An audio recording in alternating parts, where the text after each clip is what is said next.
अस्सलामुअलैकुम। मुजाहिद फरसाद। आज के लेक्चर में हम 20 शेरी इस्तिलाहात के बारे में पढ़ेंगे। इस्तिलाह क्या है, शेर किसे कहते हैं, मिसरा क्या होता है, शायर किसे कहते हैं, बैत से क्या मुराद है, फ़र्द कौन सा शेर होता है, तखल्लुस किन की ईजाद है, गज़ल और नज़्म में क्या फ़र्क है, मतला, मक्ता, हुस्न मतला, मतला सालिस, इनका फ़र्क, पहला शेर, आखिरी शेर, ये किसको कहा जा सकता है, आम शेर कौन सा होता है, काफ़िया, रदीफ़, मुरद्दफ़, गैर मुरद्दफ़, इनके बारे में आज हम पढ़ते हैं। तो सबसे पहले हम देखते हैं कि इस्तिलाह किसे कहते हैं। जब कोई लफ्ज़ अपने लुग़वी मानों के बजाय मजाजी मानों में इस तरह इस्तेमाल हो कि उस इल्म के माहिरीन आपस में मुत्तफ़िक़ हो जाएं, तो उसे इस्तिलाह कहते हैं। हर इल्म की अलग इस्तिलाहात होती हैं जिससे उनको समझना आसान हो जाता है। इसी तरह कुछ शेरी इस्तिलाहात हैं जिनसे शेर, गज़ल, नज़्म वगैरह आसानी से समझी जा सकती है। तो हम देखते हैं शेर किसे कहते हैं। शेर अरबी ज़ुबान का लफ्ज़ है जो शऊर से मुश्तक़ है। इसके लुग़वी मानी है जानना, बूझना। इस्तिलाह में कलाम मौज़ू जो बावज़न कलाम होता है और इरादतन कहा जाता है उसे शेर कहते हैं। मिसरा क्या होता है, मिसरा भी अरबी ज़ुबान का लफ्ज़ है जिसका लफ्ज़ी मतलब है दरवाज़े का एक हिस्सा, एक तख्ता।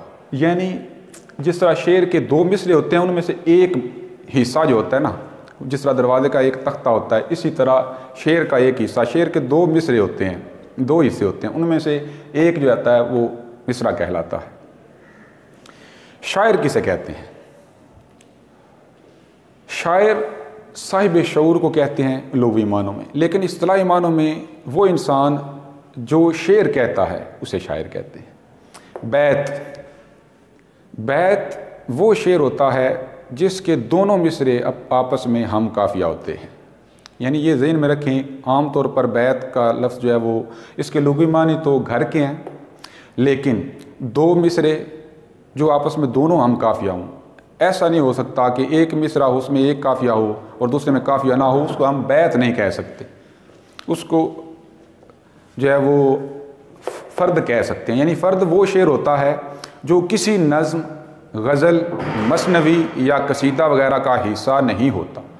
वो एक अकेला शेर होता है, तन्हा होता है।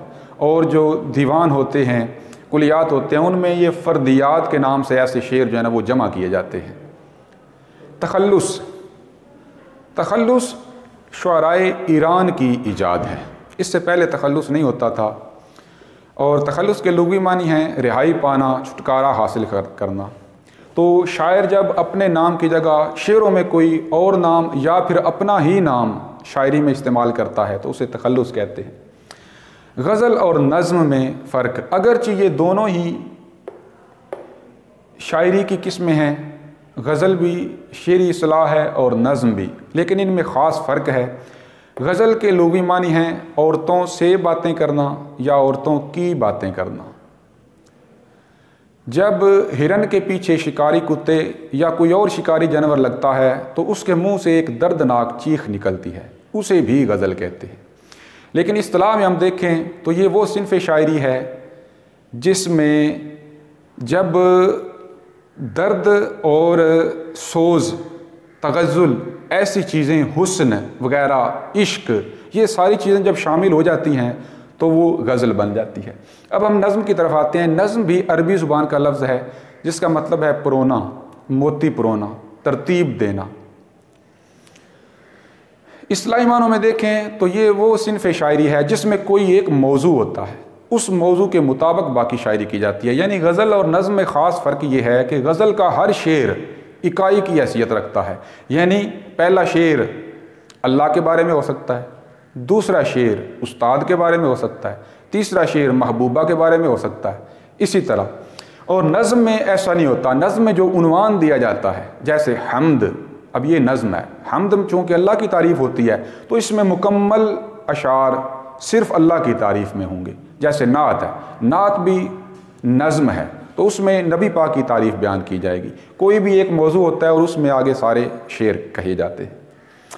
मतला, मतला का मतलब है तुलू होने की जगह, चांद और सूरज के निकलने की जगह।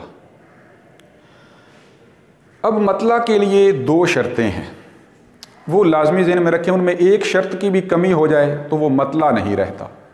वो शर्तें ये हैं कि वो किसी भी गज़ल या कसीदे का पहला शेर होना चाहिए, यानी गज़ल के साथ साथ कसीदा, ये भी ज़हन में रखें। गज़ल और कसीदे के अलावा जो नज़्म वगैरह होती है उसको हम, उसका पहला शेर जो उसको हम मतला नहीं कह सकते। ये दो असनाफ के लिए जो है मखसूस है मतला, यानी वो पहला शेर हो गज़ल या कसीदे का और उसके दोनों मिसरे हम काफ़िया हों।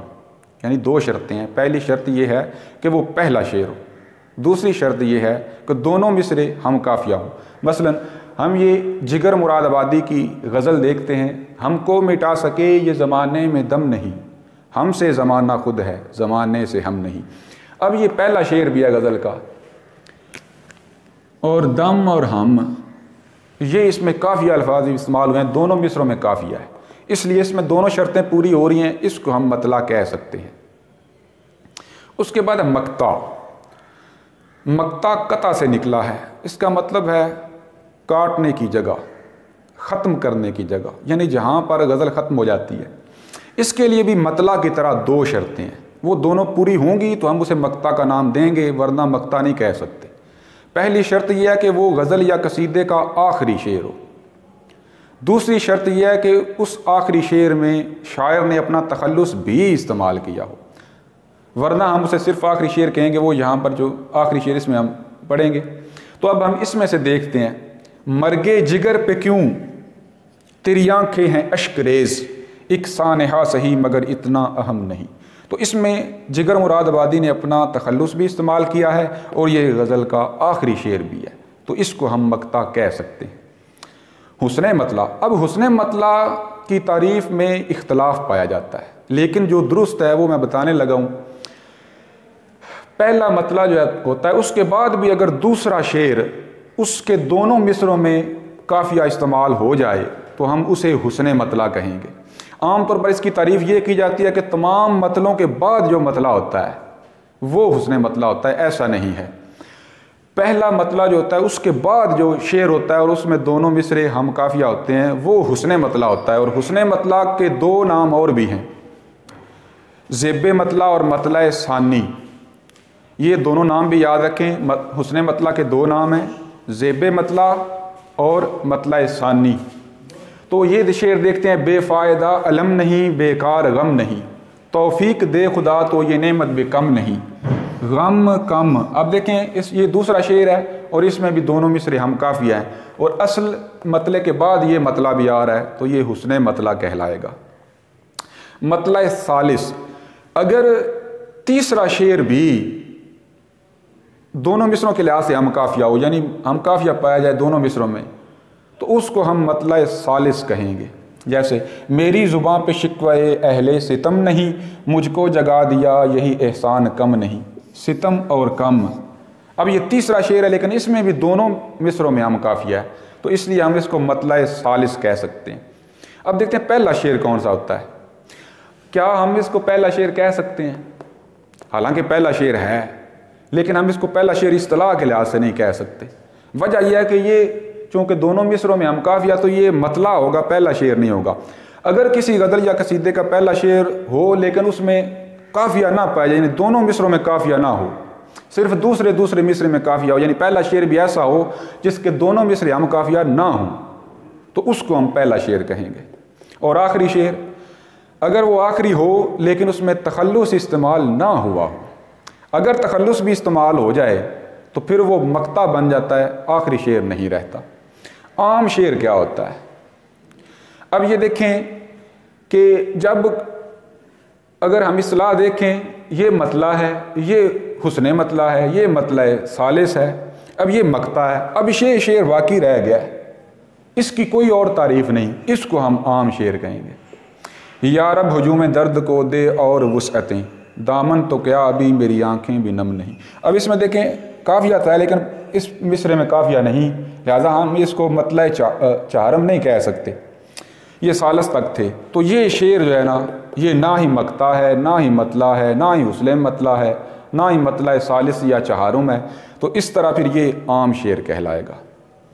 काफिया, अब काफिया अरबी ज़ुबान का लफ्ज़ है जिसका मतलब है पीछे आने वाला, पै दर पै आने वाला।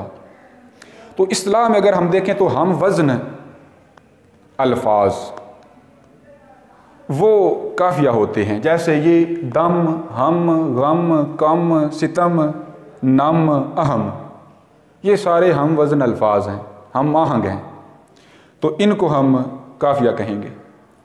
अब काफिया जो है इसकी ज़रूरत क्यों है, काफिया इस्तेमाल क्यों किया जाता है? ये शेर में मौसीकियत और तरन्नुम पैदा करता है, ये इसका ख़ास मकसद है। और ये इंटरव्यू में अक्सर पूछा जाता है कि काफिया इस्तेमाल क्यों करते हैं, क्या काफिए के बगैर गज़ल हो जाती है? तो ये शर्त है, गज़ल के लिए शर्त अव्वलीन है कि वो काफिए के बगैर नहीं होती। अलबत्ता रदीफ़ के बगैर गज़ल हो सकती है, अगर रदीफ़ इस्तेमाल कर लें तो अच्छा है, ये काफिए को सहारा देती है, ये भी तरन्नुम पैदा करती है, लेकिन लाजमी नहीं। तो अब हम रदीफ़ की तरफ आते हैं। रदीफ़ के लुग़वी मानी है किसी सवार के पीछे सवारी करने वाला, यानी कोई किसी घोड़सवार है, उसके पीछे जो बंदा बैठेगा उसको हम ये लुग़वी मानों में रदीफ़ कहेंगे। लेकिन इस इस्तिलाह में वो अल्फाज जो बार बार आते हैं और बदलते नहीं, वो मुस्तकिल होते हैं, जैसे नहीं नहीं नहीं नहीं, ये सारे ये देखें ना, ये नहीं नहीं ऐसे लफ्ज़ हैं जो बिल्कुल नहीं बदल रहे, और ये आखिर में आते हैं, काफ़िए के बाद आते हैं, उन्हें रदीफ़ कहते हैं। अब रदीफ़ अगर तो गज़ल में रदीफ़ हो तो उसे हम मुरद्दफ़ कहते हैं, मुरद्दफ़ गज़ल, और अगर रदीफ़ ना हो तो उसे गैर मुरद्दफ़ कहते हैं। बहुत शुक्रिया।